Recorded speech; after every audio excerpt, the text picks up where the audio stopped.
It's that time of year again. The NBA playoffs. With the conclusion of the play-in tournament yesterday, the official seeding for both conferences are set. For these predictions, I'm going to do by conference, starting with the East. For each series, I will pick one X factor on each team. One player who will be crucial in their team's chance of winning their respective series.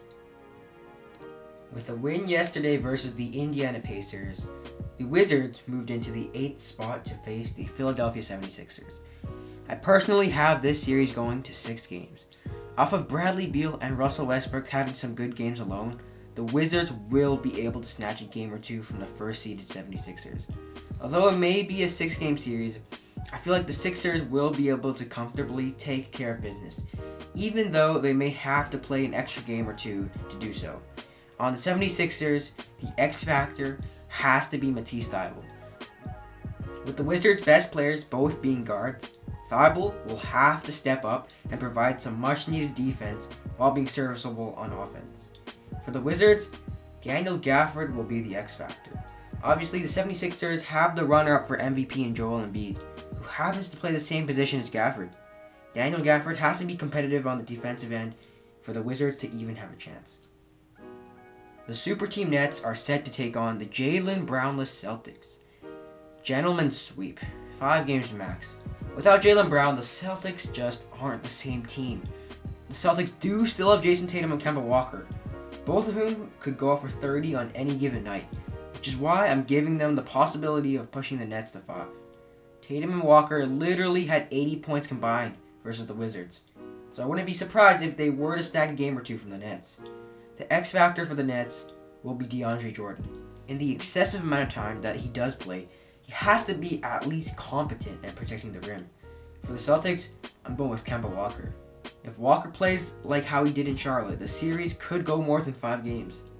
In the 3 versus 6 series, we have a rematch of last year's second round. The Milwaukee Bucks and the Miami Heat face off, with the winner of this series taking on the Nets in the second round. While both teams have arguably improved since last season, I feel like the Bucks have the upper hand now. Jrue Holiday is a crucial part for the Bucks, now being able to be put on any guard or wing player. I also feel like the Heat will not be as dominant without Jay Crowder, who was an extremely important part for them. Add that on top of the fact that Giannis has gone out earlier than expected 2 years in a row already, I'm taking the Bucks in a competitive 6 games. The X factor for the Bucks will have to be Brook Lopez. If he's going to be the starting center, he has to play well. Lopez hasn't been shooting well this year, and his defense has taken a step back. For the Miami Heat, the X factor will be Trevor Ariza. Ariza will probably spend some time guarding Giannis, if it's not Bam guarding him. If Ariza can hit his threes and play good defense, the Heat will have a greater chance of upsetting the Bucks once again. Now we move on to what might be the most entertaining series of the whole first round. The New York Knicks and the Atlanta Hawks. 2 teams that have simply overachieved this season. Both teams are solid and have proven time and time again that they are real threats in this conference. Tibbs is the consensus coach of the year, while Nate McMillan has revived the Hawks season. The Knicks are led by none other than Big Orange Julius Randle himself. He's been playing at an all-NBA level this year and led the Knicks to their first playoff berth since 2013. The Hawks, on the other hand, are led by Trae Young, one of the most lethal offensive weapons in the NBA today. For this series, I have the Knicks prevailing and beating the Hawks in 7, mainly because of their defenders. The Knicks not only have one of the best defenses in the league, but also have a decently good offense. The Knicks' X factor will be Elfrid Payton. Payton will probably have to play heavy minutes guarding Trae Young. The Hawks' X factor, on the other hand, will be Bogdan Bogdanovic. Now on to the Western Conference. Jazz versus Grizzlies. I got Jazz in 6 games. I feel like the Utah Jazz are legitimate contenders, but the Grizzlies have also been so great lately. They just beat Steph Curry and the Golden State Warriors in an overtime thriller. I think that the Jazz, like they've proven all season long, will put the Grizzlies away easily. The whole Jazz team, and especially Donovan Mitchell, definitely still feels some type of way from the playoffs last season, so they will definitely be locked in for this series. For the Jazz, the X factor will be Royce O'Neal. Can he play some solid defense on Ja Morant and Dillon Brooks? That will be his main role on the court. The Grizzlies' X Factor will be Kyle Anderson. In the 2v7 matchup, the Suns will host the Los Angeles Lakers. A very unfortunate situation for the Suns, who have looked incredible this season since the addition of Chris Paul in the lineup. Sadly, they will be facing the reigning champs with a healthy LeBron and AD. Phoenix has been one of my favorite teams to watch all season, so it's hard for me to say that the Lakers will put them away in a 7-game series. With Chris Paul leading the Suns, they will remain competitive, and I feel like this series will definitely go 6, if not 7.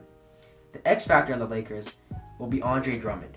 In my personal opinion, Drummond shouldn't even be getting playing time, but it's just inevitable at this point that Coach Vogel will play him a bunch of minutes.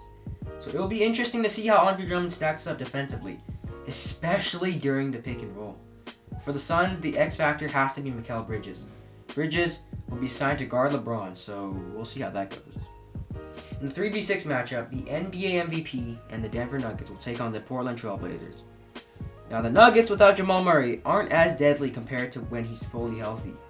Obviously, we know what happened last year with the 2-3-1 comebacks before losing to the Lakers in the conference finals.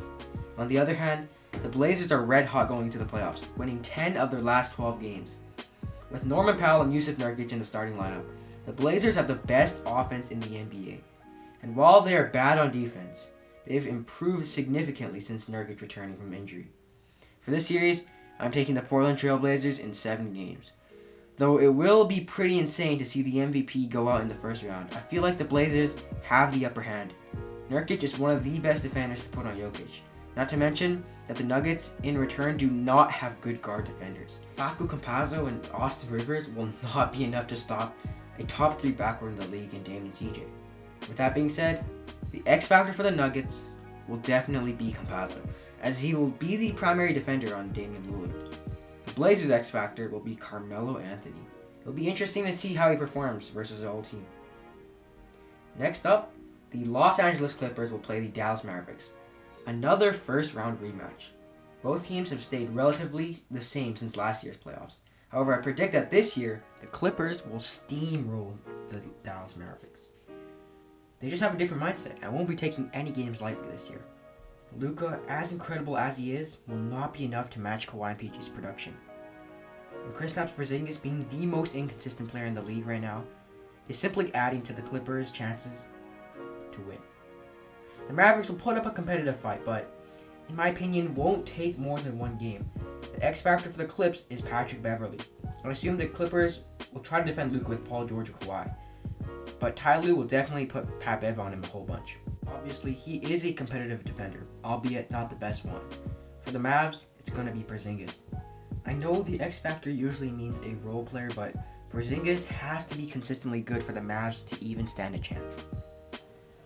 So just a quick recap. In the East, I have the 76ers, Nets, Bucks, and Knicks winning their first round matchups, as well as the Jazz, Lakers, Blazers, and Clippers winning theirs in the West.